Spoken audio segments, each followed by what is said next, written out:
ჯაბა ოსტატს, როგორც თვითონ ამბობდა, არც დასცალდა თავისი ახლახან ჩამოსხმული ზამბულაკების ხეირიანად გაცივება, რომ მოუხდა ბრძოლაში მათი გახურება.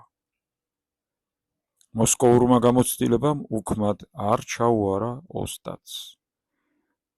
ეზღა იყო ლითონი აკლდა ჯაბას ეზოს. სპილენძის გასაჭირი იყო კახეთში. ოქროთ ფასობდა. ფულს ენაცვლებოდა აღებ მიცემის დროს. ხელის მოცვლას მაინც ახერხებდა ოსტატი. ხან გატეხილ ზარს იპოვნიდა, ხან ძველ უარგის სალუდე ქვაბებს შეაგროვებდა თემებში. ხანაც ქართლიდან ჩამოატანინებდა მალულად, რამდენიმე ზამბულაკი ჩამოასხა. გაიწაფა ხელი და ლითონის დნობა ყალიბობის ოსტატობა. ამას წინათ კი ალექსანდრემ ორი ძველი უარგისი ზამბულაკი გადასცა. ერთი თურქული, მეორე ირანული. იმ დროისათვის ქურა დიდიც ააგო ჯაბამ და ორი უცხოურისაგან ერთი შინაური მომსხო ზამბულაკი ჩამოასხა. სცადა ქვასაც ტყორცნი და ლითონსაც. ომის მოლოდინში მეფის განკარგულებით ზეგამის აღმოსავლეთ მხარის შემკვრელ ციხის გალავანში ჩადგა. აქ უკვე იყო მისივე ნახელავი ხუთიოდ უფრო მცირე ზამბულაკი.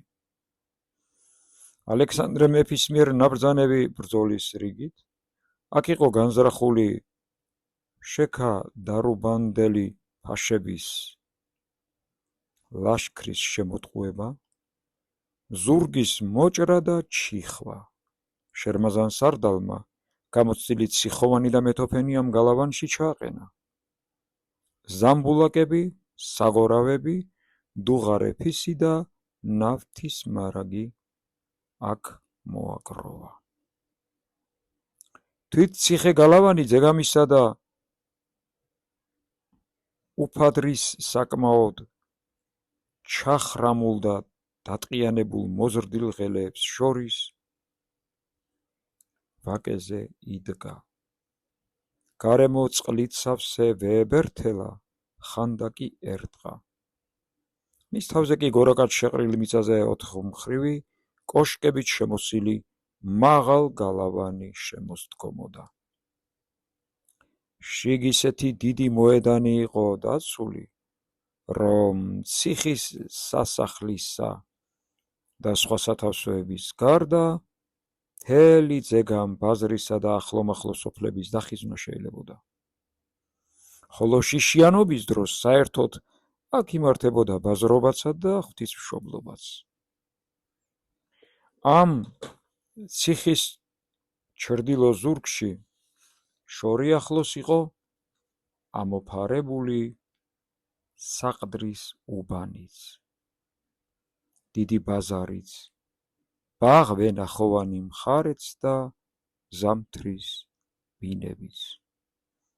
ეს ციხე გალავანი კრავდა ზეგამის სამხრეთის მისავლებსა და ალაზნიდან ზეგამზე გავლით ფიფინეთამდე გაშვილდულ დიდ გზას.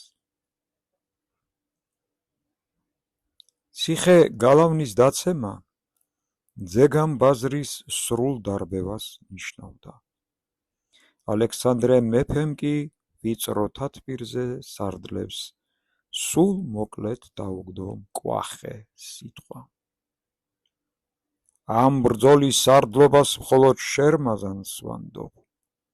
ზეგამის აოხრებას კი მასაც მხოლოდ ბრძოლაში დაცემულს ვაპატიებ. ერთიც პირადად უთხრა. ლაშქარს ცოტას გაძლევ. მომხდურნი მეტნი იქნებიან. შენი მხნეობისა და ოსტატობის იმედი მაქვს. სამ კვამლის ნიშნამდე უნდა გასვლო. ჩალიჩ-ჩალიჩით იომე. ლაშქარიც დაინდე გადამწყვეტ ბრძოლამდე. არც სოფლებზე მიუშვა მტერი, რახან შამხალი ჩრდილოეთიდან მოდის ძეგამზე, ფაშები სამხრეთიდან ალაზნის მხრივ დაგვეცემიან. ფიქრობ, არც თავად ეცდებიან, მაგრამ არც შენ გამოატარო ალაზნის მარცხენა ნაპირზე.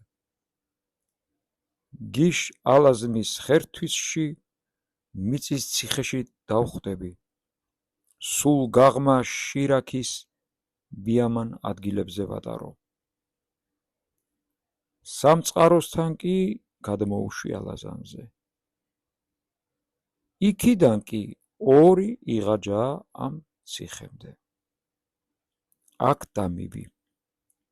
თის შემდეგ, თუ მშვიდობაა, თავს დავუვლი, ერთი კვამლის სვეტიც ელისნის კოშკს სამრეკლოდან. მერმე კი ხმალი დავაგდოთ ნიშნად. ჩემზე იყოს, ულვაშებში ჩაეცინა შარმაზანს. გადასმაც კი დააპირა, მაგრამ ალექსანდრემ ხელი დაუჭირა და მანაც შეაუცინა. ძალად მოთმინება თუ არ გეყო, მაშინ კი ულვაშის სახელოვნება მოიხმარე. მაგრამ რადგან ულვაშის სახელოვნებაზე იყო საქმე, ლაშქარი თავად აირჩია შერმაზანმა. თიზიყელები ითხოვა, ბოდბელის მრევლი და სადროშო. ბარში ვაშად მისვლა თუ ცხენქვეითად უკუბრძოლა პირშეწყობილი და მედგარი იცოდნენ. ახლა კი სწორედ ეს სჭიროდა შერმაზანს. შუბოსნებად ფეხმარდი და ხმარისიანი გავაზლები აირჩია, ხოლო საფარებში და უეცრად მოისრეებად და მეტოფეებად კაკ ელისნელები, რომელთაც ძეგამ ირგვლივეთის ყველა ბილიკი და ადგილმდებარეობა შესანიშნავად იცოდნენ და როგორც ადგილის ხალხი თავ დაწერილადაც იბრძოლებდნენ. კარგი, წაიყვა, დაეთანხმა ალექსანდრე. რუსთ ელჩებიც შენთან იქნებიან. ციხე გალავანში დასვი ზირალებად. დაენახონ ჩვენი ბოლო ბრძოლა. დავით ბატონიშვილსაც გაგაყოლებ თავის სიამალით. გამომიჩვიე, მაგრამ არავითარი დაყვავება და მორიდება ომან ჩოლოყაშვილის მასთან იქნება. ბატონი ბრძანდებით, მაშ ნიშანი წილბანის თავის 3 და ელისნისა 1. შერმაზანმა დააწინაურა ცხენოსანი. კაკის მისავალ გზაზედაც დასვა მზირალნი, თუმცა აქედან არ იყო მოსალოდნელი მტრის ლაშქარი. თავად კი გიშ ალაზნის ხერთვისში ჩაიმალა. მიწის ციხეც გაიმაგრა. ამ გზას ვერას ცდებოდა მტერი. აქვე უნდა გადამწყდარიყო ალაზნის რომელი ნაპირით დაიწყებოდა მტერი. თელ შემდგომ ბრძოლის მიმართება და ილეთებიც აქ უნდა ჩასკვნილიყო. მონადირეები აარჩია. იშის გაღმაც და ალაზნის გაღმაც ფარულ მაცნეებად გაუშვა. კარგა ხანს ელოდა, მაგრამ მტერი არ საჩანდა. არ შეიძლება არ იყვნენ სადმე. არა, სარდალო, არ არიან. არც გიშის გაღმა და არც ალაზნის გაღმა და არც კაკის გზაზე. რიგრიგობით თუ გუნდურად ეუბნებოდნენ შემობრუნებული მაცნენი. რას მიხქარავთ? თქვენს გარდა მე სხვა მაცნეებიც ამყვანან. ხოლო ისინი კიდე სხვა რამეს მეუბნებიან. აბა გახედეთ? სარდალმა გიშის ჩქერისკენ გაახედა მაცნეთა გუნდი. ჩქერში ღორების სკოლტი დაფეთებულად გამოდიოდა. ცოტა ქვევით ირმებიც ჩამოდგნენ წყალში. სრული სურათი განმეორდა. გუშინ წინ კახთ გუნდები რომ ჩამოდგნენ ხერთვისში, ნადირი მაშინ გაღმა გაიხიზნა. ახლა კი უფრო დამფრთხალი და შებევრებული უკან ბრუნდებოდა. მას უფრო შორიდან გვივლიან, ციხის თვალსაწიერში სულ არ გამოვლენ. ყველაფერი ნათელი იყო. მაინც მას შემდეგ, რაც ალაზანზეც იწყო მოსვლა გაღმა გამფრთხალმა ნადირმა, შერმაზანმა ცოტაც დაიცადა. უფრო ღრმა საზვერავში გაუშვა. გუნდი თავადაც ჩააყოლა ლაშქარი ალაზნის მარცხენა ნაპირს. ქურმუხის შესართავამდე კარგი გზა იყო. აქ მოუვიდნენ მაცნენი. ტრის დიდი ლაშქარი უკვე დაწინაურებულიყო. უფაღარის გასწვრივ გასულიყო. ალაზნის მოშორებით დაეცა ფარული ბანაკი. დღე ისვენებდნენ, ღამიანად მიიწევდნენ, შირაქის ღია მინდვრებით. ფარულობასაც ინარჩუნებენ და მანძილსაც იმოკლებდნენ. შერმაზან სარდალმა უმალ დაძრა მთელი ლაშქარი. უფაღარში ჩაიყვანა, მაგრამ აღარც აქ დაუდგა გული. გაშორდა ალაზანს, სოფლების გზას აჰყვა. მაგრამ ენგიანი და ელისენი მარჯვნივ მოიტრეა და პირდაპირ ძეგამის გზაზე ალაზნის ფონთან გადაუდგა უკვე ღიად მოსულ მტერს. აქედან ძეგამამდე ორი ალაჯა თუღა იყო. მტერი მოსვლისთანავე გაშლილ მხარით ჩამოდგა ალაზანში. შერმაზანმა ცოტაოდენა ქუხა თოფი, ისრები ატყორცნინა, მაგრამ ხარგაშლილი ბრძოლა არ მიიღო და უკან დაწია ლაშქარი. მტერიც შეთამამდა და გამოღმა გამოვიდა. აქ ტყე ბარდიანობის გამო მხარგაშლილად ვერ ივლიდა და ძეგამის გზაზე მოიყარა თავი. შერმაზანმა უფრო ჩაიგრიხა ულვაშები და ჰერეთის კარამდე დაახევინა თავის ლაშქარს. აქ ზაჯვარედინზე შედგა. შიში ჰქონდა აღმოსავლეთისკენ ელისნის გზაზე, ან დასავლეთისკენ, ბაწარა ან თუბნისკენ არ გასულიყო, ძეგამის თავ დასავლელად მტერი. თითო გუნდი თოფოსნებისა მაინც ჩააყენა საფრად მარჯვნივ თუ მარცხნივ. აბა ქიზიყელნო, მოკლედ ვთქვათ, ქეში ომი, კბილ გაკრული, დახაფრის ამბავია, კუდზე მობმის, მერ მენახეთ ოინი, ახლა კი ცხენ ქვეითურად მოგვიწევს, დოგა დოგაზე არ გადახვიდეთ. ემაგის დროც მოვა. ჩემზე იყოს, გასაგებია, თქვენ კი გზის მცველნო, სიკვდილის უფლება გაქვთ, უკან დახევისა კი არა. მეტი რაღა გინდათ. გასაგებია, იგრიალა ლაშქარმა. რა დიდი შეღავათია? ხოლო ეგრე, ვინც ვერ გაიგო ბუქსაყვირს უსმინოს, იწილო ბიწილოს ამბავს, ხელხმალია უწყვეთ. აგრე მაშა სარდალო, განა იგრებივად, გზის მცველები გადადგებიან, ჩვენ კი გავეთამაშებით, მაშა? როხროხებდა კაკა ქედელი მეველე. ხოლოდ დაჭრილ დაკოდილები არ დაუტოვოთ მტერსა. მეხრეები დაგვაკლდება, განა? ღიმილით გადაძახა შერმაზანმა.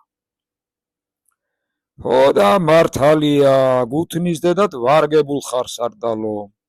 სხვებთან ერთად ქედელებიც ხარხარებდნენ. ისინიც აქ მოხვდნენ. აქ იყო სოფლის ახალგაზრდობაც და მოწიფულნიც. ხოსიტაც კი გამოხოლოდა აღალში კეხ უნაგირის მოხელედ.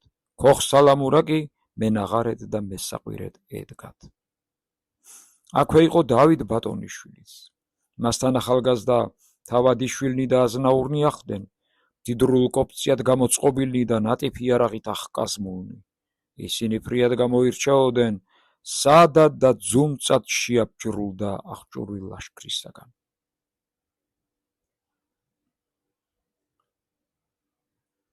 ქარაოცამე ბრძოლები არ უყვარდა ომში დაბრძენებულ და დაკაშებულ სარდალს. ახლა მათ გადასძახა. თქვენ, ჭაბუკებო, ზის ზილპიპილები მოიშორეთ. რა ომში გამოგადგებათ? მამა პაპურათა მოიკეცეთ ჩოხის კალთები, სიკვდილის წინაშე კი ყველანი თანასწორები ვართ. აგრე, სწორედ აგრე გახლავთ, სარდლის ჭირიმე. ჰოდა, არა თუ? გუგუნებდნენ ლაღობის მოყვარული ქიზიყელნი. დავით ბატონიშვილმა კი იწყინა ეს გაგრეული ლაყაფი, მაგრამ არა თქვა რა. დღეს მისი პირველი ომი იყო და თუმცა ვაშკაცობდა, მაგრამ სადღაც გულის კუნჭულში შიშის კურდღელით შეფარვოდა და ყურებს ლურსავდა.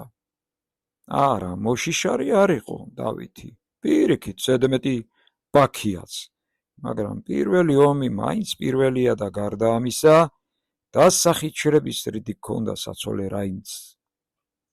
ხოლო მონიშნულ საპატარძლოს მუხრან ბატონიან ქეთინოს კი ხატის სილამაზისასაც კი ამბობდნენ.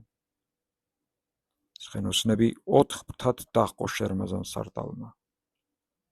მესაყვირეთ უსმინეთ, ბუკმენაღარეთ, იერიშული და უკუყრისა.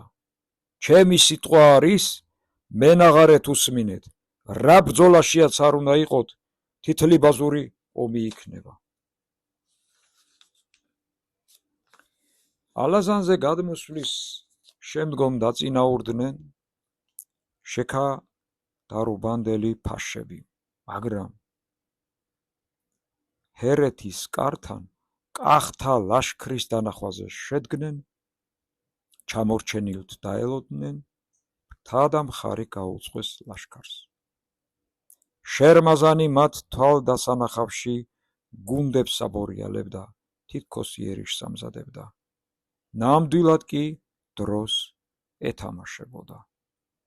შეკდარუბანდელნი დარწმუნებულნი იყვნენ, რომ კახთა მთავარი ლაშქარი მთიდან გადმოსულთ გადაუდგებოდა. მიუხედავად ამისა, მაინც დინჯად და ფრთხილად მოქმედებდნენ. ვიდრე სულ არ გამოშალეს მთელი ლაშქარი, ჰერეთის კართან არ დაიძრნენ. კახთა იერიშებს ელოდებოდნენ, ხოლო როდესაც კახთა შიში და გაუბედაობა შეატყვეს, მიჯრით და ნელ-ნელა დაიძრნენ ზეგამისკენ. შერმაზანმა ზეგამარხის მაღალი ნაპირიდან დაზვერა მომხდურნი. კარგა მოზრდილი ლაშქარი ჩანდა. საფუძვლიანად მხარგაშლილად მოიკლაკნებოდა, შუბებითა და სხვა იარაღით აჯაგრული თითქოს ახლომად ეწყობოდა. აბა, ავშალოთ და ავღერღოთ. ფეხი ოკრობ-ოკროდ ვაცვლებინოთ. გონებ დროა, შერმაზანმა მთებისკენ გაიხედა. წილბანის მაღალზე ერთი კვამლის სვეტი იდგა. იგი ბრძოლის წარმატებით დაწყებას ნიშნავდა. იერიშული მენაღარეო და ბუკნაღარის ხმა ველც რომ გადასწვდა, ცხენოსანთა პირველი ფრთა ხელმარჯვნივ განის ჩირგუნარიდან გამოუშვა. თავად უთავა აშიშვლა ხმალი. აბა, გავკენწლოთ, გაკრულ დავლური. ქიზიყელნი მტრის პირველ წყებას გაეკვრნენ. ირი მოქნეულად ჩაუქროლეს. ხმალშუბი გაჰკრეს, მეწინავენი გადათელეს. შექელნი შეხვდნენ, ჯერ ჩადრკნენ, მერმე უსწორეს პირი. ნირშერეულ მეწინავეთ ახალი ძალები წამოეხმარნენ და ის იყო დოგა-დოგა ჩეხვა დაიწყო, რომ უკვე განზე გავარდნილმა შერმაზან სარდალმა ისევა იმაღლა ხმა. მარა, პირველ ჭამად ვაკმაროთ. ბუქს საყვირი უკუყრისა. განსვიფრებულ მტერს ცხვირწინ ჩაუქროლა და თავისი პირველი ფრთა ბრძოლის ველს უეცრად გააცალა. შორი ახლოს დააქვეითა და ჩაასაფრა. მაგრამ მტერი არ ახვა. შერეული ფხა გაისწორა და ისევ მწყობრად და გაშლილ ფრთით წამოემართა. პირველი წყება ცოტა ამრეცილ მინდორზე რომ გამოიშალა, შერმაზანი ახლა მარცხენა ტყიანი გორაკის კალთაზე აიჭრა. ნაღარა, იერიში მეორე ფრთისა. ახლა მარცხნიდან დაგრიალდა თქერი და ვაშა. შექელი წინ მავლები უმალ გაბრუნდნენ.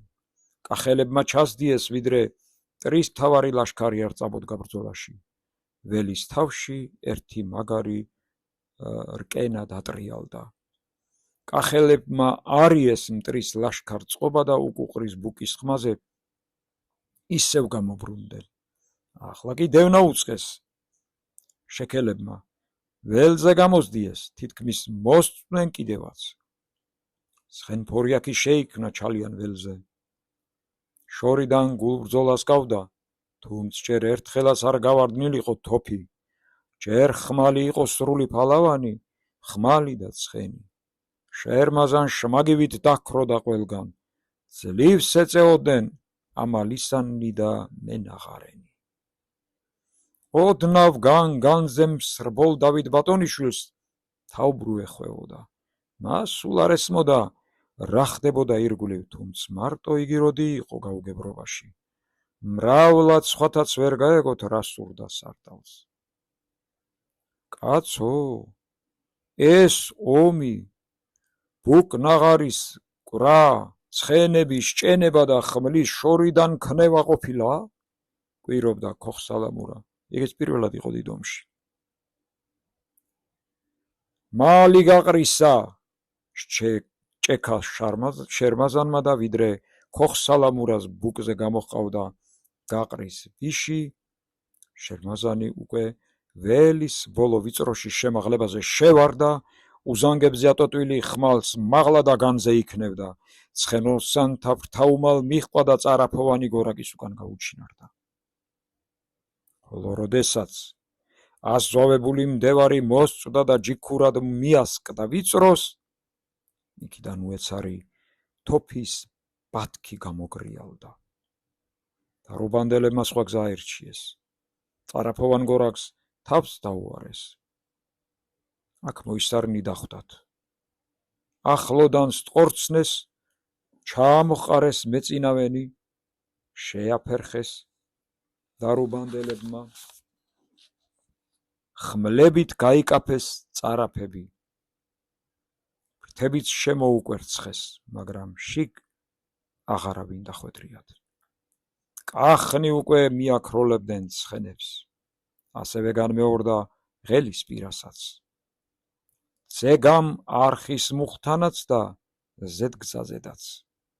ცხენ ქვეითად იბრძოდნენ კახნი. ხან ეძგერებოდნენ ცხენ და ცხენ, ხან ქვეითად ჩაუსაფრდებოდნენ. უყელებდნენ ვიწროში თუ ჩალიანში. მერმე ისევ ცხენ და ცხენ გაეცლებოდნენ უკან. ეს რა ომია? ღვარძლიანად კვირობდა დავით ბატონიშვილი. ასე ხომ მალე ზეგამშიაც ჩავიყვანთ მტერსა.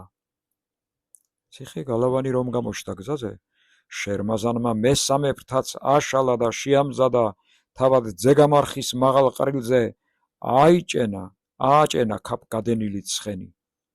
თვალი გაჰკრა მტრის ლაშქარს. მაინც ნელა მოდიან, ფრთხილობენ მაინც. ულვაშებს თუ ჩაესაუბრა და კავკასიონისკენ იბრუნა პირი. ზევით ნისლი იდგა. უფრო ქვევითაც ცვალებადი ნავლი ალაგ-ალაგ ფარავდა კალთებს და ხევებს. გამოცდილი სარდალი იქაც მძაფრ ბრძოლას გრძნობდა. თითქოს დევნისა და რკენის გაურკვევი ხმაც ის მოისმოდა. ნიშნად კი წილბანის მთაზე კვამლის სვეტი იდგა და სასწორი საბრასავით ქანაობდა. ნიშნის მიხედვით ჯერ ადრე იყო ელისნის კოშკს სამრეკლოსაკენ მზერა. მაგრამ თვალი მაინც გაეპარა. იქ უნდა გაჩენილიყო. სამი მაღლა და ერთიც იქ მტრის ზურგში. მერმე მისია ბრძოლა. ჯერ კი პირით დგას მტერი, გვიანობს. იქ მთაში კი ხანგრძლივი ვერ იქნება ბრძოლა, ჯერ ჩემთვის საჭირო ადგილს ვერ ჩავითრიე, გარს შემოვლა არ მიწყის, ციხე-გალავანს სულ არა უქციოს გვერდი. სალიულაში ფიქრიანად ჩაკვნიტა და მესამე ფრთის სარდალი იხმო. ბებურჩემო, მტერი უთუოდ ციხე-გალავანთან უნდა ჩავლავოთ, ჩავიტყუოთ, ჩავიპატიჟოთ, იქ დავაბათ. მარა ქაფიც არ უნდა შემოიტოვოს უკან, ხედავ? წილბანის კვამზე მიუთითა. ჩვენც უნდა უჩქაროთ განა? აბა შენიცი ახლა. რა სიტყვი? პირდები რას მე? ჯერ შემდგარ ბრძოლას, მერმე ჩვენს დამარცხებასა და შიშის სარს ჩაეღიმა ახალგაზრდა სარდალს. მოვალანდებ. ფრთამოტეხილ ხოხბებივით ვაფართხალებ ჩემს ბიჭებს. ოიმბაზები მყვანან. აგრე ორივე თვალით ჩაუპაჭუნა შერმაზანმა. ჯერ დარუბანდელებზე მიდი, უფრო თამამები არიან. ლტოლვისას კი შექელებს ჩამოუქროლეთ. სული წასლებთ. ჭილყვაურად გამოგდებენ. აბა, ღმერთმა ხელი მოგიმართოს. გაყრის ნიშანი ჩემია. შერმაზანმა უკვე მოსხლეტილ ბებურს მიაძახა და თავადაც ქვევი დაიძრა. გზაზე დავით ბატონიშვილი შეეჩეხა. მეც გამიშვი ბებურთან. აქედან ხომ აღარ მოვიცვლით ფეხსა. აქ დავდებთ ბრძოლას. არა, შენ მეოთხე ფრთასთან მიდი. სარდალს აცნობე მზადყოფნა და ბოლომდე იმასთან დარჩი. და რადგან ღოჯაკ ბილის ჩენაზე სიფიცხის ალმური დაწყენა შეატყო დავითს, დაუყვავა. თავი ბრძოლა მეოთხე ფრთას ექნება. აბა ბუკნაღარები, იერიშისა. მესამე ფრთა შერმაზანის ძალის ძირი იყო. აქ კი გულდაგული ბრძოლა გაჩაღდა. დარუბანდელებმა ვაშას ძახილს ალაჰის სახელი დაახვედრეს. ტყვიას ტყვია, მაგრამ მთავარი რიგი ისევ მაჯასა და პირშებასრულ რკინაზე მიდგა. დოგა-დოგა ომი მღვრიე ტალღასავით შეიძრა და შებორიალდა. ერთი ვება უსახო და ულაზადო არსებასავით დაიკლაკნა, დაიღველფა. ჯერ მორგვად მოდგა. მერმე თითქოს სახსრებად დაწყდა და ისევ ერთ ვება კალოში შევარდნილ მორევივით შემოტრიალდა. ხმლების ქაფი და შუბების მრავალ შხეფი მოიგდო და თითქოს ამ სისხლისა და სხეულების მორევში გავეშებული მოქიშპენი გახელებულ ცხენებს აბანავებდნენ. პირველ დარტყმა კახელებმა საოცარ ძალისა და სიფიცხის აიცოდნენ, მერმე კი ჩაიმარტოხელებდნენ ამოჩემებულ მეტოქეთს და დინჯ წინ დახედულ ომს წამოიწყებდნენ ხოლმე. ამჯერად კი ბებურ ვაჩნაძემ შესცვალა წესი. ბოლომდე ფიცხელი ომი, მოკლე და ფიცხელი, ძალა უზოგავი, ალაზნის ზღვარული. დარუბანდელთ შექელნი წამოეშველნენ, მარქაფ შუბოსნებით შეუძახეს, მაგრამ ვერ გაისწორეს ბრძოლის ყადრი. მაშინ დარუბანდელმა ფაშამ თავისი ენგიჩრები ჩამოგზავნა ხმლების არულში. შერმაზან სარდალი არხის მაღლობიდან დაჰყურებდა ხმალ შეტრიალებულ ველს და ორივ წარბი უთამაშებდა, თითქოს ისინიც ებრძოდნენ ურთიერთს. ნიორხევის ბორცვიან კი მეოთხე, ბოლო მარქაფა ფრთა შეფარებულა და ცხენ იარაღ მოზიდული იდგა. ნიშანს ელოდა. დროშის მპყრობელს, საბაბოდბელს, ბერულ ჩოხაზე ოლარი გადაეცვა, ხოლო წელზე ხმალი შემოერტყა. იგი ორთავ ხელით მრავალგზის ჯვარ-კურთხევით სახავდა გაშმაგებულ და ჩასისხლულ ბრძოლის ველს. ალბათ ლოცვასაც ღაღადებდა, მაგრამ მისი ლოცვის სუსტი ხმა რას გასწვდებოდა ომის ზათქით თავაშლილ სულიერისა და უსულოს ხმაურს. ყველაზე უფრო კი დავით ბატონიშვილი ღელავდა. მამაო, გავგზავნოთ. დაჭრილნი გამოვიყვანოთ მაინც. მე წავალ. შენ ჯერ არა შვილო. ხალხი კი გაგზავნე. ხმადაბლა, როგორც ახსარების მიღების დროს უბნობდა ბოდბელი. დავითმა ვეღარ მოითმინა. ცხენი ააგდო ნიორხევის ბორცვზე. მერმე ველი გადასერა და შერმაზანს მიეჭრა არხის თავზე. დროა. არა ჯერ. შერმაზანმა მზეს გახედა. მერმე წილბანის მაღლობს. ახლა კვამლის მეორე სვეტია მოსდგომოდა პირველს. მას ერთი სვეტი გადარჩა. ხმალივით შეუფრიალა ფიქრმა. დროა, დრო, უჭირთ ჩვენებს, აი გახედე. აღზნებულად მეტყველებდა და ხელში შვრირდა ბატონიშვილი. მასამ ღელვაში ზედმეტი სამკაულები უკვე ჩამოეგლიჯა და ერთიანად ტოკავდა ცხენკაცი. ახლა კი დროა. მართლაც დროა, დაასკვნა შერმაზანმა. როდესაც შენიშნა მტრის დიდი მარქაფის ჩამოსვლა ბრძოლაში. რადგან თავად ფაშები ჩამობრძანდნენ, მაშ მართლაც დროა. ახლა მოყვებიან. გადამწყვეტი ბრძოლა ჰგონიათ. დავითს მოუბრუნდა შერმაზანი, მაგრამ დავითს არაფერი გაუგია გარდა ერთი სიტყვისა. დროა. ცხენი ყალყზე შეაყენა და მეოთხე ფრთისაკენ ჩააქროლა. მანაც მიატანა და ბუკის ხმაც მოსწყდა. მაგრამ ეს რა?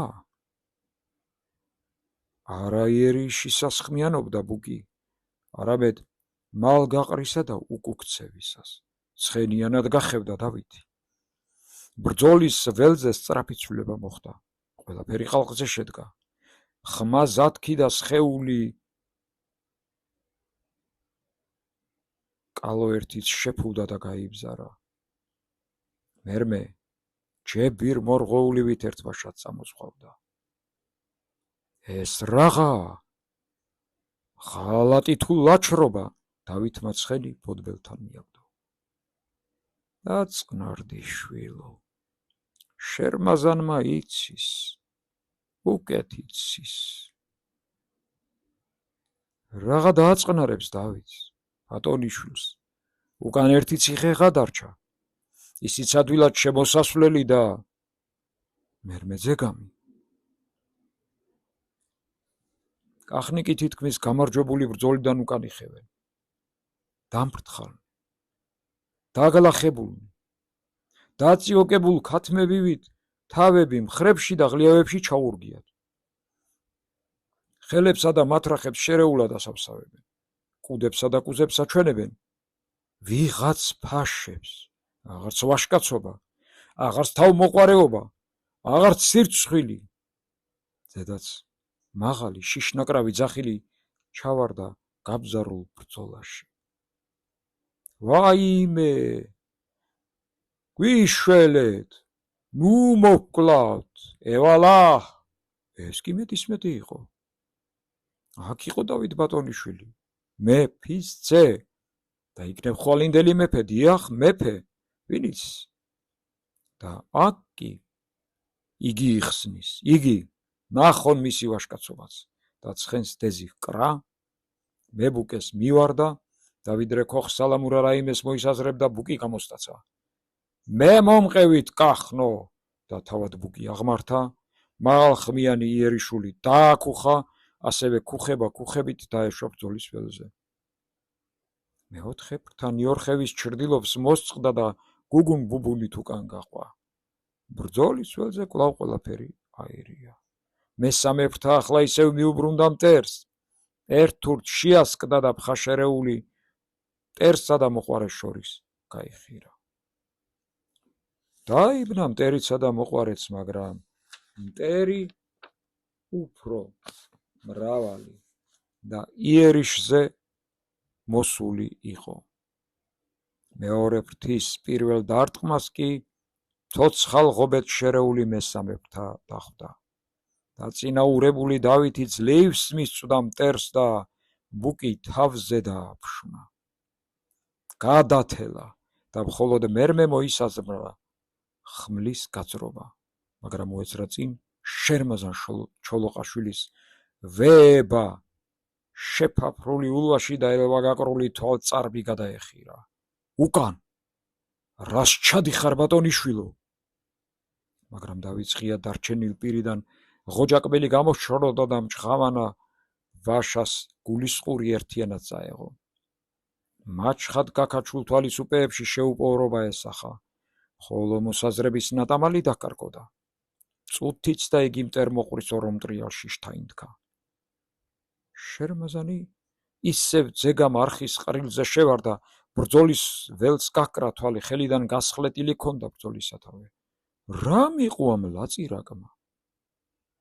ველს კი ღმული ასდიოდა. ისე შეიჯორგნენ და აირივნენ სპანი, ვინ ვის ებრძოდა, თავის გართმევის ვარაუდი აღარც კი იყო. გულშეძრული სარდლის თვალში ბრძოლის ველი თავის ნებაზე მიშვებულ შეტბორებულ ზვირთებად და სალტე ჭავლებად ტორტმანობდა. ყოვლის მაქარწყლებელ სიცარიელეს გრძნობდა შერმაზან სარდალი, ძირითადი მეკავშირეები, ლანძვი 1000 ხმალს რომ მიზან შეწონილად იქნევდა, 1000 შუბსა მშვილ დისსარსა თუ თოფს შეწყობილად ამოქმედებდა. ახლა გაწყვეტილი იყო. სარდალი ცალკე იყო და ბრძოლის ველი ცალკე. ერთიც კარგად იცოდა სარდალმა. ბრძოლის ხელახალი გაყრა საშინელი მარცხით დამთავრდებოდა. მაგრამ ისიც შეამჩნია, ველის გარე სერიდან ცერა წამოსული მტრის დიდი მარქაფი გზას უჭრიდა კახთ ლაშქარსა და ციხე გალავნის შუა ჩადგომას ლამობდა. მაშინ მარცხი იყო უფრო აუცილებელი. დროშა მაახლეთ, დროშა! გაზახა შემორჩენილ შათირს და თავად ცხენ გალავნის გზამანძილს ბრძოლის თვალსაზრისით გახედა და განჯურიდა. კარგა დიდი მანძილის სავალი უსწორმასწორო վել ტყიანსა და ღელე ხევების ნარებს წარმოადგენდა. მარჯვნიდან ძეგამარხის თხრილი და ყრილი, ხოლო მარცხნიდან ნიორხევის ღრმა ჩახრამული ძაბრის კიდეებივით ფარგლავდნენ. თან და თან ავიწროებდნენ վել ტყიანს, მიწროში კი ციხე გალავანი ხშავდა სავალს. მის უკან იყო ამ ციხეს ამოფარებული და გატრუნული ძეგამი. ციხე გალავაში თუ შევასწარით, კიდევ გამოვაბრუნებ ბრძოლას, კიდევ ვიღონებ რასმე. ახლა სარდლის ყოველი აზრი და ძრახვა ხმლის მოქნევასავით სწრაფი და მაჭდევარი იყო. და როდესაც არხის გორაგზე დროშის მპყრობელი ბოდბელი ამოიჭრა, შერმაზან სარდალი უკვე მოდინჯებული დახვდა. მამაო, დროშა გაშალე, თან ეახელ და მე მომყევით. იაზახა და როდესაც შეკვამულ და შებობუნებულ ჰაერში ბაც შინდისფერ აბრეშუმზე ამოქარგული რქებაყრილი ჯვარ-ფარი გაიშალა, სარდალმა მგრგვინავი ხმით ველს გადასძახა. სარდალთ წვევისა დაჰკარით, მერმე დროშისა, დროშისა, ყველამ ერთად. სხვებთან ერთად ქოხსალამურაც ნაღარას ეცადა, მაღალ ხმაზე შეაგრიალა მოქნეულ ხმლებსა და მუზარადიან თავებზე, ცხენების ფაფრებსა თუ აქლემის კუზებზე სეტყვასავით დაგორდა მრავალ ნაღარის ზავთი და ზათქი. ყველაზე ადრე სახესისხლიანი ბებურ ვაჩნაძე მოიჭრა. გატეხილი მუზარადი ზურგზე კუზივით ადგა. ნახევარი ქოჩორი სისხლში ჩაბებკილი ჰქონდა.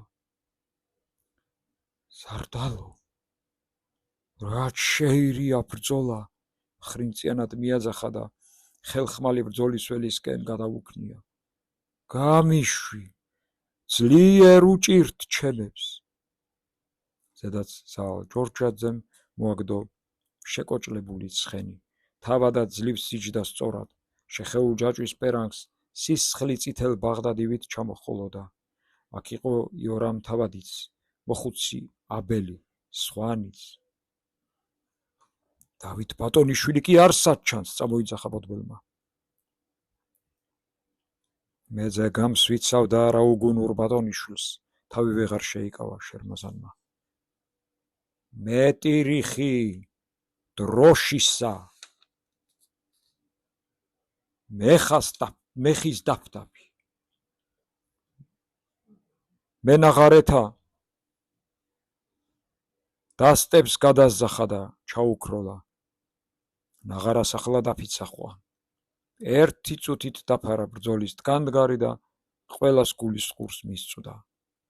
დროშისა, დროშისა, ყურადღება! გავარდა გუნდის თავთა ძახილი. ყველამ გორაკისკენ იბრუნა გულისხური. უზანგებზე გამოიწიმნენ მებრძოლები. დაჭრილ დავარდნილებით ზეწამოდგნენ. დროშისა, ახლა თავი ბრძოლა, გახკიოდნენ სარდლის წეები, ოცის თავები, გზისა და ფრთის მებრძოლები.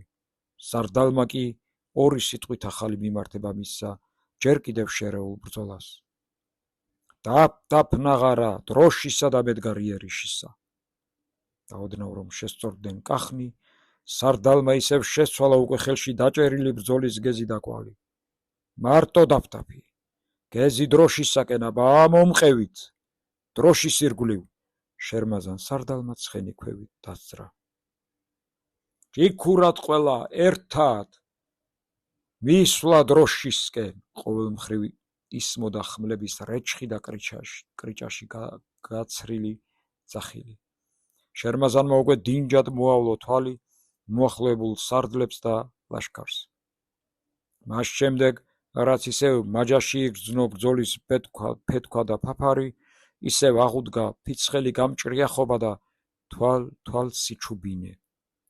ას არ გამოპარვია არც ჯაჭვის პერაგების ჭარბი სიწითლე, არც ღაწვთა ფითრი, არც ჩალეწილი ფარ-მუზარადების სიმრავლე, არც უმხედრო ცხენების დამფრთხალი არული, არც სხვა სისხლიანი თუ მარცხიანი ნიშნები მძიმე ბრძოლისა. ზალ, შენ გალავანში შეხვალ, ბებურ, შენ კი მარჯვენა სანგარს მიაშურებ. ძეგა მარხზე არ ვინ გადაუშვა, ცხენ და ცხენ ვერ გადმოვლენ. ქვეითები კი თქვენი ხმლისა და თოფების კერძად მიმიცია. მუზარადიც გამოიცვალე. დაგძველებია ვეჟო, მიაძახა უკვე დაწინაურებულ ბებურს. მარცხნივ იორამ და მეორე ფრთის ლაშქარი წავა. ნიორხევში ჩადგებით, ჩვენ თავდასავლელად იქით თუ დაიძრა მტრის ფრთა, არამც და არამც არ გაატაროთ. ზურგს უკან. დიახ, ძეგამია. ბოლო მებრძოლებსაც შენ მოიტოვებ. ციხეში შემაყვაინე ხალხი და ცხენი ბრძოლის შუაგულში, როგორც მორევში, ისე შეაგდო. დიდი ვიწროობა და ხელჩართული ბრძოლა ვებერთელა წნეხივით ირგვლივ შემოადგა. ცხენა ბჯრიანად შეატორტმანა, მაგრამ გეზი ვერაურია.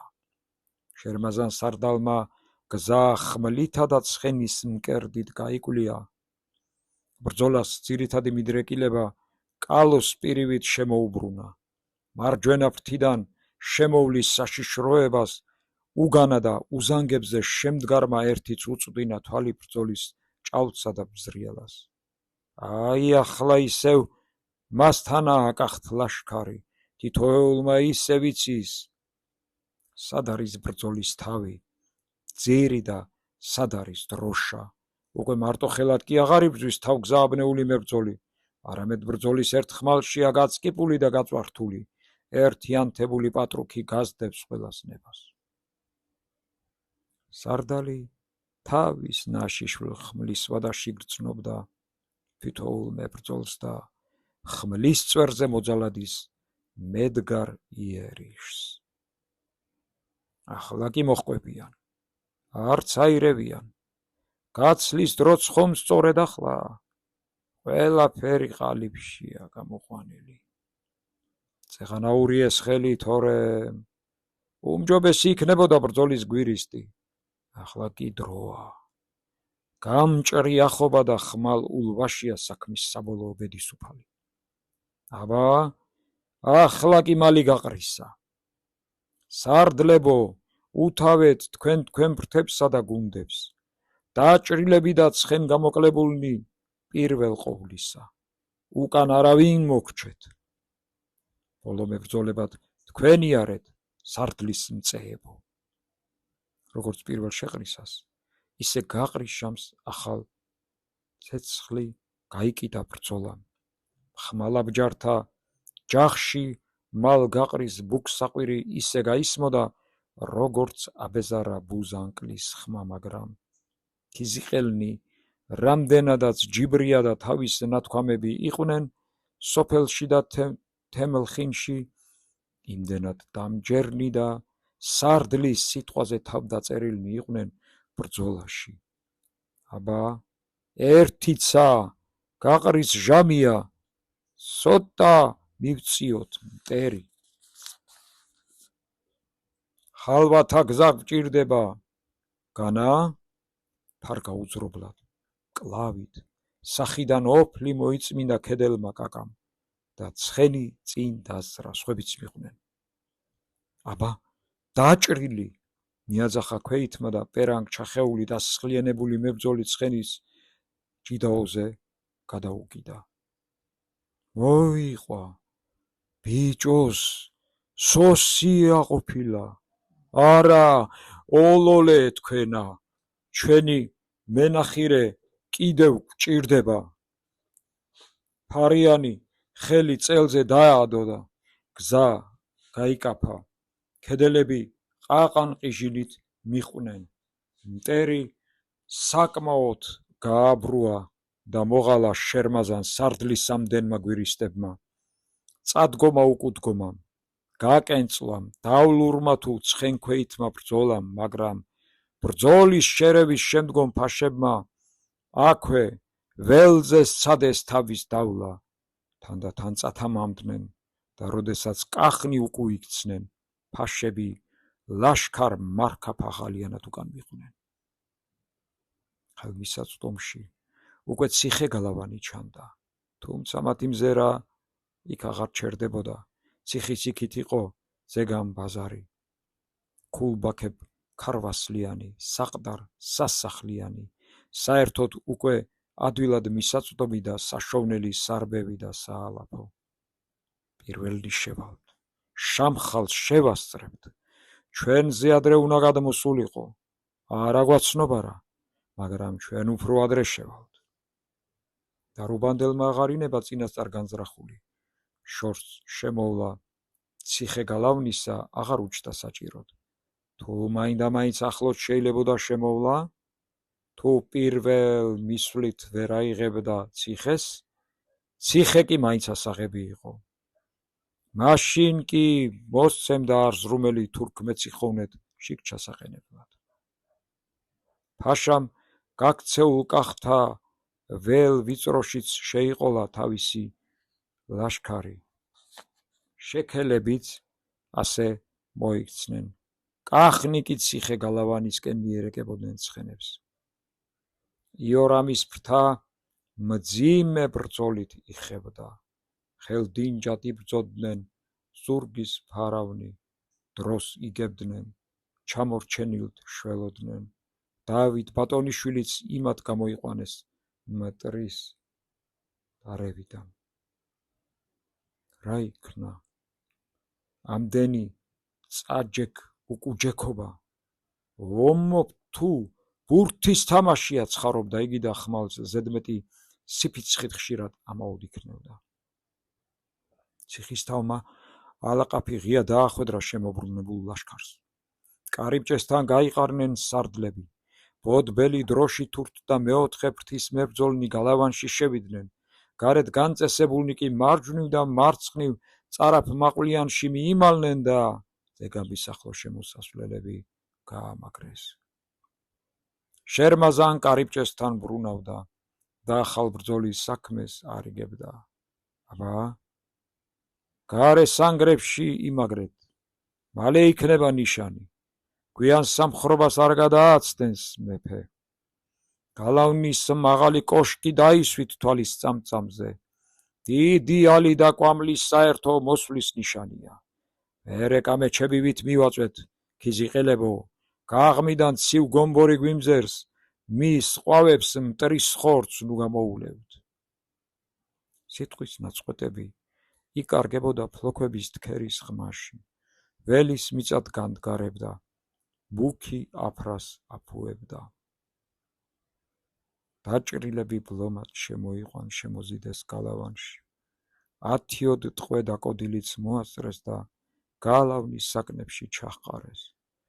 უკვე ზურგის მფარველნიც მოსწყდნენ მტერს და ნიორხევში გაუჩინარდნენ. დავით ბატონიშვილი კი არ საჩანდა. შერმაზანი ისევ კარიბჭეში იდგა და ულვაშს აწვალებდა. ისევ დავითი უშლიდა ხელს. ციხის თვალსაწიერში როგორღაც უეცრად გამოჩნდნენ მტრები. შერმაზანმა ბრაზიანად გადააფურთხა. მე ძეგამს ვიცავდა არა. ლოხმად მომდგარი სიტყვა ჩაიბრუნა და მაღლა შეძახა. კარიბჭის თავზე შეემზადენით, მის საწვდომში რო გამოჩნდნენ ზამბულაკები დასცხეთ. გზის მოსაბრუნებში ცხენდაკოდილი მხედარი დაწინაურდა. შერმაზანმა დავით ბატონიშვილი იცნო, მას აღარავინ ახლდა. უკანასკნელი მიაბჯრე გზაზე გამოშლილი მტრის ჯგუფს გადაუდგა. შეაფერხა და იქვე ჩაწვა. დავითის ხმალი ახლა მათრახად მოენაცვლებინა და ყუით ცემდა მკერდსისხლიან ცხენს. კიდევ რამოდენიმე ნახტომის შესძლო ცხენმა და ჩაიკეცა. ხედარმა გადმოასწრო და გალავნისკენ გამოიქცა. მტრის მეწინავე ჯგუფმა შუბები წამოუსწორა და 10 ნახტომში დაეწეოდა კიდევაც, მაგრამ ჯაბას ეგრეთ წოდებულმა შინაურმა იგრიალა და თუჯის ყუმბარა პირველ ჯგუფს შუაგულში ახეთქა. გზისპირი უკვე ნიშანში ამოღებული ჰქონდა. მას დავით ბატონიშვილი არც უცვნია. ჯაბა მხოლოდ მტერს ხედავდა და თავის ჩამოსხმულ დიდ ზამბულაკის კორას. პირველი ყუმბარა ბეჭედში ჩასვა. 3-4 ცხენკაცი დაგორდა. დანარჩენები გზიდან გადაცვლდნენ, პირი იბრუნეს. ვაშა, შენს ხელს საოსტატო, ასძახა კარიბჭიდან შერმაზანმა. შენს ხატზე უნდა ილოცოს ბედოვლათმა გადარჩენილმა. აბა ცხენი მიართვით ბატონიშვილს. და როდესაც სახედაღრეჯილმა ბატონიშვილმა მორთმეული ცხენი გალავანში შემოაჭენა, შერმაზანმა უმალ კარიბჭის ჩარაზვა ბრძანა. მერმეღა მოუბრუნდა გადარჩენილს. მაგრამ დავითმა როგორღაც გვერდულად ისკუპა ცხენიდან და მიწაზე აფართხალდა. კუნთები არტახებად დაეძაბა და კრიჭაშიც დუჟი ამოადგა. ძირსადგომში შეიყვანეთ, ბრძანა შერმაზანმა და ქონგურზე აიჭრა. ციხე გალავნის წინ უკვე მტერი იყო ჩამომდგარი. ხოლო ჯაბას ზამბულაკები გაავებულ ნაგაზებივით ხმახრინწიანად ყებდნენ. შერმაზანმა პირი იბრუნა და ახლა წილბანის მაღლობს გახედა. იქ უკვე 3 სვეტ ბოლქვი იდგა. სარდალმა ულვაშები შედინჯებულად ჩამოისწორა. ახლა მოკლე ნადიმი სამყოფი დროღარი საჭირო და მერმე ფიქრი აღარ დააბოლოვა შერმაზანმა და თვალი უნებურად მომდგარ მტრის ზურგს უკან ელისნისკენ გაუსხლტა. მაგრამ იქ სამოყრო არც კვამლი იყო და არც ზათქი. მტერმა მოსვლისთანავე იერიში დაიწყო. ჯერ ძეგამ არხისაკენ გაიწია. ციხის დავლა იზრახა. მაგრამ კარგად გამაგრებულ არხის პირსა და მეთოფეებს წააწყდა. ახლა ნიორხევისაკენ გაუშვეს მზვერავ მარბიელი. აქ ჯერ ფლატიანი დახვდათ. მერმე ცხენუვალი ფერდობი.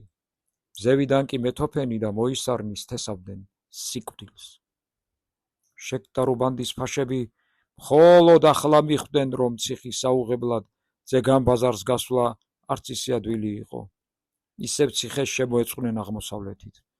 აღალიდან ზამბულაკები მოიზიდეს და ჯაბას შეეჭიდნენ. მაშინ ისახელეს თავი ჯაბას ზამბულაკებმა. მაინც ეგრეთ წოდებული შინაური დაერია გარეულებს. ახლო გზაზე არ გააჭაჭანა მტერი. მაინდამაინც ცხენოსანთა გუნდებში შექონდა დიდი ზარი და შიში. თუჯისა ან ლოდის ყუმბარას რომ შეუგორებდა ზუზუნხროტინით, თავგზა ერეოდა ცხენებს. ფაშებმა ოდნავ შეასვენეს მებრძოლნი. ახლებურად დაიჯგუფეს და სულ ახლო ციხე გალავანთან საფრები დასდგეს. განზრახ ღიად კიბეებისა და ჩელთ პატნეზების კეთებას შეუდგნენ. თან მაძახურებიც მიგზავნეს ციხის ალაყაფთან. კარიბჭის ნებით გაღება უბრძანეს. გზისა და სიცოცხლის ჩუქება აღუთქვეს, მაგრამ ფაშები გრძნობდნენ, რომ მარტო ეს ღონისძიებანი არ გმაროდა. როგორიც განზრახა ჰქონდა ევალა, ისე უნდა გვემოქმედნა. და რუბანდელი ეტყოდა შექელს. შორსავე, ელისუს გზით ან ბაწარანდ მხარით რომ მოგვევლო, ახლა ზეგან ბაზარს ვიქნებოდით. ჩვენ კი ამ ციხეს მივადექით. აქ ჩამოვსდიეთ. არც ახლა არის გვიან, შამხალი ჯერ არ საიჩამს. უკან ვაფრინოთ ცხენოსანი, შემოულიან. ციხეზე იერიში კი მაინც მივიტანოთ. ასე დათათბირდნენ, აჩქარდნენ კიდევაც. და შერმაზანმა ციხე გალავნის მაღალი კოშკიდან როდესაც გახედა მტრის ბანაკს, შეამჩნია საიერიშო სამზადის სამთავრებდნენ მოსულნი, მაგრამ ეს არ აწუხებდა სარდალს, მან ცხენოსნების მოძრაობა შეამჩნია. ეჰე, ახლა მიხვდნენ, უფრო შორიდან შემოვლას წად. არა, დრომდე უნდა დავაბა. უმალ ომან ჩოლოყაშვილი იხმო. ომანი დავით ბატონიშვილის მამამტე ახლაც თავს დასტრიალებდა გულერა შემთხვეულ ბატონიშვილს. ულყარა შემთხვეულ ბატონიშვილს ვგასწრებოდ. მოსვლისთანავე ახარა შერმაზანს. ახლა უკეთ არის. ვინ? დავით ბატონიშვილი. კარგი, ხელი ჩაიქნია სარდალმა. ახლა სხვა საქმეზე გიხმე. ხმას დაუწია და ულვაშები ქვევით ჩამოიფარცხა შერმაზანმა. მალე ციხე გალავნის კარიბჭე გაიღო და გარეთ მცირე ჯგუფი გავიდა. ქვეითად ვიდოდნენ ომან ჩოლოყაშვილი, ყურშიტა ჩერქეზი, მამუკა კახნიაური, სამივეს ნიშნად ქედის მოხრისა და საზავო წინადადებისა კისრებზე ეკიდათ ხმლები. მებუკეთ ქოხსალამურა იახლეს. ყველა შეკ და რუბანდელი ტყვეც წაიყვანეს. ძიმე დაჭრილებიც კი ათრევინეს ჩამთელებს. ქოხსალამურა დაწინაურდა და მცირე ბუკი სავედრებელად აადუდუნა. მაძახურნი და მესაფრენი უმალ მოიჭრნენ, გარს შემოეხვინენ და სარდლებისკენ წაიყვანეს. ნელა, თავ ჩაქინდრულად ვიდოდნენ დაზავების მოციქულნი. ციხის დესპანი მომხდურთ კი პირიქით ეჩქარებოდათ და ელაღებოდათ, მაგრამ ომანი სულ ატინჯებდა სვლას. ფეხ ათრეულად ვიდოდა. მეწინავეთ მახარობელი აფრინეს ფაშებთან. მათაც შეაჩერეს თავდასავლელი ლაშქრის გაგზავნა და სეფეკარავში დაელოდნენ ხმალკისერა თხოვნელ. შეხვედრა მოკლე იყო. ქიზიყელნი ითხოვდნენ უვნებლობის, სიტყვასა და გზას ქიზიყისაკენ პირდებოდნენ ციხე გალავნის მოცემას, რაიც ძეგამის მოცემას ნიშნავდა. ტყვეების განთავისუფლება კი ბრძოლის გათავებას უდრიდა. უმალ გაგოროზდნენ ფაშები. მედიდურად გადახედეს ქედმოხრილ მოციქულებს და კარვიდან დაითხოვეს. მაშ მოუგია ბრძოლა შამხალს, თუ ასე დაზავებაზე თახდებიან კახნი. ზურგის გზები მოუჭრია. ქიზიყისაკენ გზა მივცეთ მაშინ. რას ავკარგავთ? რაც ჩვენს ხელთარაა, ადვილია იმის მიცემა. რადგან ითხოვენ, ჩვენს ხელთ ჩაითვლება. რადგან ჩვენს ხელთ ჩაითვლება, მაშინ მივცეთ. ხოდ ვიჩქაროთ. თორე შამხლის ტურ ძერებმა თუ წაგვასწრეს ზეგან ბაზარს, აღარ წიწილი დარჩება ჩვენ და წილად. ციხე გალავნელები იხმეს და თანხმობა განუცხადეს. მაგრამ აქ კიდევ მოხდა შეფერხება. ომანმა ყურშიტას უთხრა, ყურშიტამ მამუკას დაწერილი სიგელი გააშლევინა ქართულად წააკითხვინა, ახლას თარგმნა. უმნებლობის სიგელი იყო და კახ-გურჯნი თავმდაბლად, მაგრამ მეტად ბეჯითად ფაშების ხელის მოწერასა და ბეჭდების დასმას მოითხოვდნენ. მესხვისი ქაღალდის ხელის მოწერას ვერ ვიკადრებ ჩემს გამარჯვებულ მარჯვენას. გაწყრა დარუბანდელი ფაშა. მეც ასეთი ხასიათი მჭირს. ვერც ბეჭედს დავსვავ, უფრო მართებული იყო თქვენ სარდალს ხარკის პირობა გამოეგზავნა. ახლა შექელმა ფაშამ აღიმაღლა ხმა და წარბები. ომანმა აქ დაუგდო მათ ახალჭიანურის კაკანათი. ხარკის პირობაზე უარს არ ავყოფთ, თანაც თქვენგან უნდა ითქვას და უმნებლობაც თქვენგანვე უნდა დადასტურდეს. სხვისი ქაღალდი კი შესაძლოა ალლაჰის ენაზე დაიწეროს. თქვენი გამარჯვებული მარჯვენისათვის თქვენი მოლას მიერ. ფაშები უფრო გაიბადრნენ. ისევ დაითხოვეს კარვიდან კახთ მოციქულნი. ჩემს ხმალს რკინის ფარი ვერ უძლებს. უმნებლობის ფარატინა რა ბედენა? ვიცეთ. თავაზიანად ყელს იღერებდა შექელი. თუ კი გამოვლენ ციხიდან, ხარკსაც ახლავ გაიღებენ. ოღონდაც მივცეთ ქაღალდის ფარატინა. მერმე შუბის წვერსა და თოფის ბეჭედს სხვა სიგელი დავაწერინოთ. ამოღიმილითვე პასუხობდა დარუბანდელი და მოციქულნი ხელახლად რომ იხმეს, ახლა ხარკის დიდი თანხა დაახვედრეს გადასახდელად. მეტად ბძიმია. მაგრამ მოვახსენებთ ჩვენს სარდალს. უკვე თუ უვნებლობის სიგელს ჩავიტანთ, თანხის მოგვარება შესამჩნევად გაადვილდება.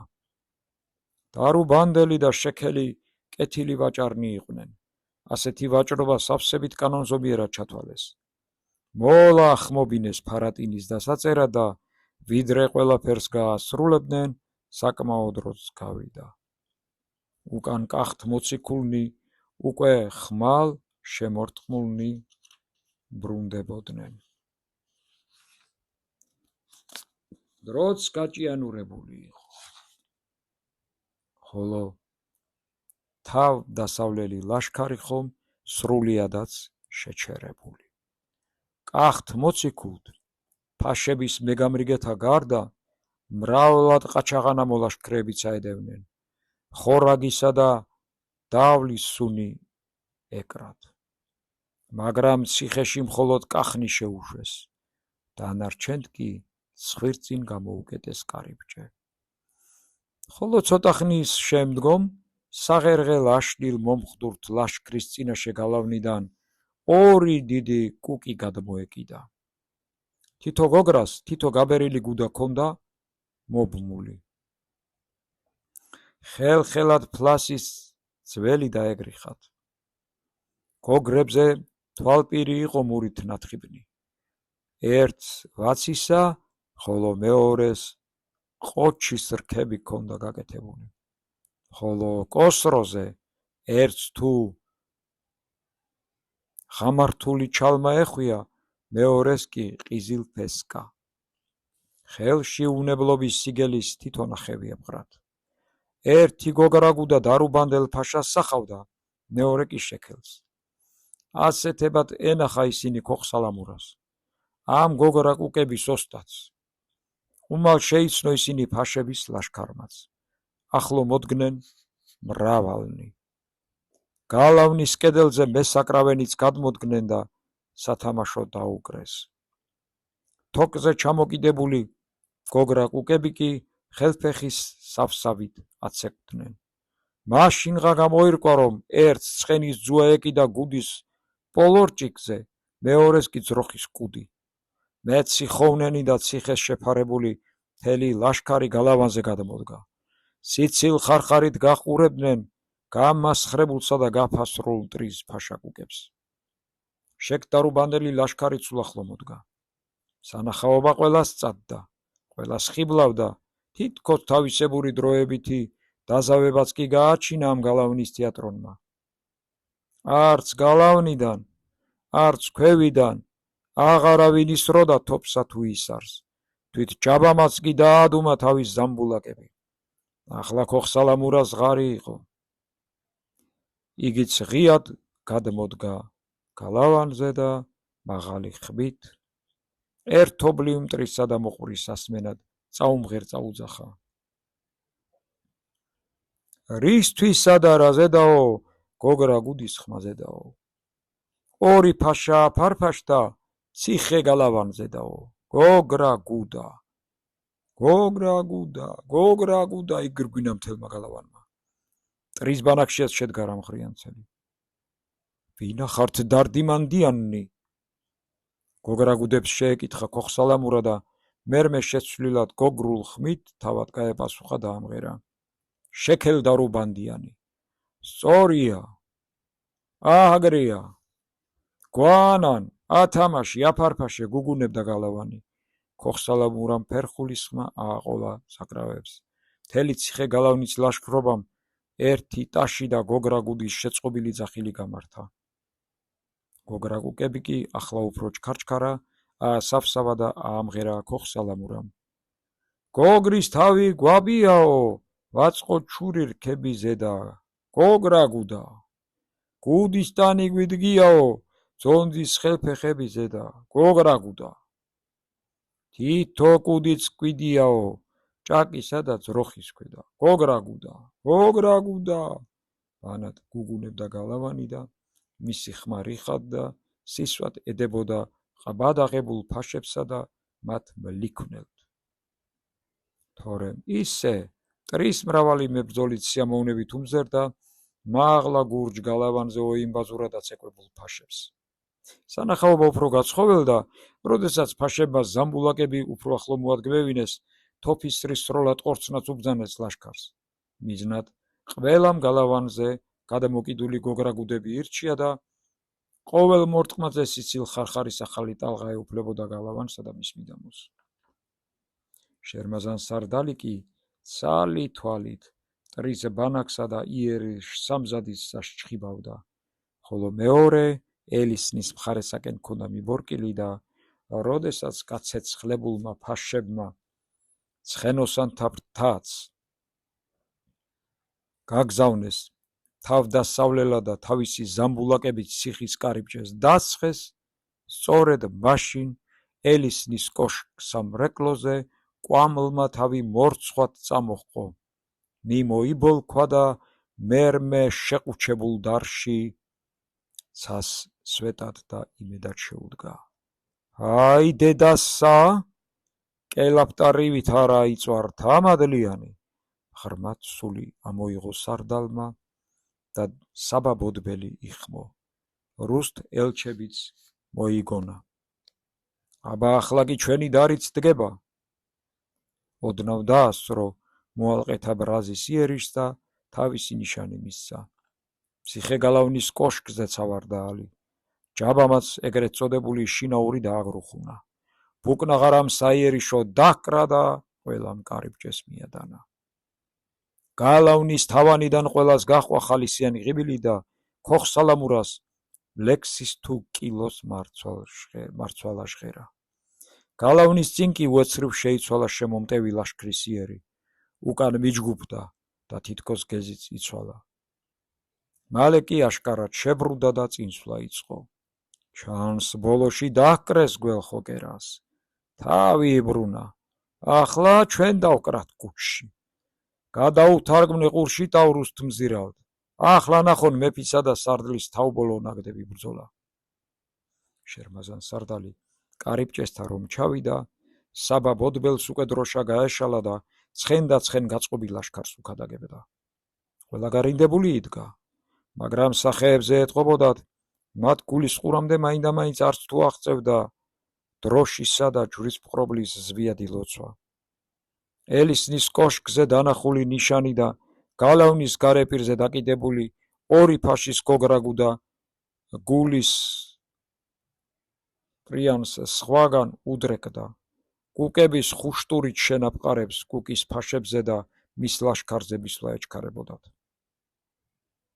შერმაზანმა სარდლის ქვეშ ეცნეული გუმანით უმალ უგრძნო ლაშქარს დიდ საწადელი. ბოდბელს გვერდში ამოუდგა და წასჩურჩულა. უმოკლე მამაო, დავგვიანდით და კარიბჭე გააღებინა. ციხისწინა ველობი უკვე დაეკდო მტერს. ჯაბამ ერთხელ კიდევ დააქუხა შინაური, ქვის ყუმბარა გაქცეულ მტერს ძლივსხა მიაწია. შერმაზანმა საერთო იერიშის ნიშანი სცა და პირველმა გაახტუნა ცხენი ციხის ირგვლივ, წყალსაცავის ჩასაშვებ ბოგაზე. ყველა მიჰყვა. ბევრმა პირდაპირ წყალში ასკუპა ცხენი. ველებზე გამოიშალა კახთ ლაშქარი. შერმაზანი გაქცეულ მტერს რომ ისწვდა, ერთხელაც შემოხედა თავისიანებს, უკან მხარგაშლილ ზვავივით მოსდევდა ლაშქარი. ძეგამ არხის თუ ნიორხევის მხრივაც უკვე გამოდიოდნენ კახ მეთოფენი. მოისარნით უშუბოსნები. ხოლო წინ ძეგამ ალაზნის გზაზე შორი ახლოს უკვე დიდი ომის ზათქი მძვინვარებდა. 4 მხრივ დაჩიხული მტერი გააფთრებით იბრძოდა. ფაშებმა როგორც კი იგრძნეს, რომ ელისნის მხრიდან თავდავლილი არიან კახთ მიერ, უმალ გამობრუნდნენ აღალისა და ზურგის გადასარჩენად. ალაზნისკენ გაჭრა იზრახეს, მაგრამ გვიან იყო. მეფე ალექსანდრე თავად მოუძღოდა გამარჯვებულ ლაშქარს. მთის ბრძოლაში მხოლოდ ხელმძღვანელობდა. გზასა და გეზს უსახავდა გუნდებს. აქ კი ყველაფერი გარკვეული იყო. ელისნის მხრივ მოავლისა და ალაზნის გზის გადაკვეთის შემდგომ ჰერეთის კარი დახშული იყო. ახლა მტრის სამუსრავი ილეთი გაიყო გეზის მიმცემი. ალექსანდრეც ვით ერთ-ერთი დაწყურებული მებრძოლი ისე ჩაება მხნე იერიშში. ზურგის მომაგრების ცდაში ჩაბმულ შეკდარუბანდელთ ახლა ციხე გალავნიდან გადმომხტარი ლაშქარი დაესხა. ახლა მას შემოუბრუნდნენ შეკდარუბანდელნი, მაგრამ ფერდებიდანაც რომ დაკრეს მეთოფეთა და შუბოსანთა. მაშინ კი სვლა ებნათ თავგზა. უკვე აღარავინ იცოდა, სად იყო ზურგი, სად ბრთა და სად პირდაპირი. ისევ ირგვლივი ბრძოლა მოიხაზეს ფაშებმა და შამხლის მოლოდინში დიდი მხნეობა და ხერხი ამჟღავნეს. არაფერი დაუზოგავთ, მაგრამ ნაგვიანებ თავგანწირვას იშვიათად თუ გაუსწორებია წინასწარი დიდი შეცდომის მარცხი. ხოლო შამხლის მწვანე თეთრ ახალმთვარიანი დროშა რომ დაანახეს კახთა, მაშინ სულ დაიზაფრნენ ჩიხში ჩავარდნილი მებრძოლნი, გამარჯვების იმედი რომ სრულიად გაუქარწყლდათ. ახლა თავის შველას შეუდგნენ. ზოგნი ალაზანზე ეცადნენ გაჭრას, ზოგნი ელისენისაკენ, ზოგნიც სხვა მხრივ და ყველაფერი აირია. სადღაც გადათქერილ მტრის შუაგულში შეეყარა ურთიერთს ხმალ სისხლიანი მეფე და სარდალი. ირგვლივ გაბასრული ჩეხვა იყო. ისინი კი ურთიერთს ცხენდაცხენ გადაეხვინენ და ამბორი ყვეს. გამარჯვებას მოგილოცავს, სარდალო. თქვენის წყალობით, მეფე ბატონო. და როდესაც გამარჯვებულმა და ალაფიანმა კახთ ლაშქარმა ძეგამს მობრუნებისას ციხე გალავანს ჩაუარა, იქ მაღლა გალავნის გარეპირზე ახლა უკვე 4 გოგრაგუ და ეკიდა. ახალსა და ძველ კუკებს შორის ის განსხვავება იყო, რომ 2 ახალს გოგრები გაცლილი ჰქონდათ, ხოლო ძონც კონკებისა და ძუაკუდის ნაცვლად ძვირფასი სამოსი ეცვათ. დიდი ამბითი ზეიმეს გამარჯვება. კახთ ბატონმა უხვა დააჯილდოვა ლაშქარი. მაინც დიდი ქება გამოჩინება და საბოძვარი წილად ხვდა თამაზ ვაჩნაძეს, შერმაზან ჩოლოყაშვილს, ჯაბა ოსტატსა და ქოხ სალამურას, მაგრამ თავად კი კმაყოფილი არ იყო ბრძოლის შედეგით.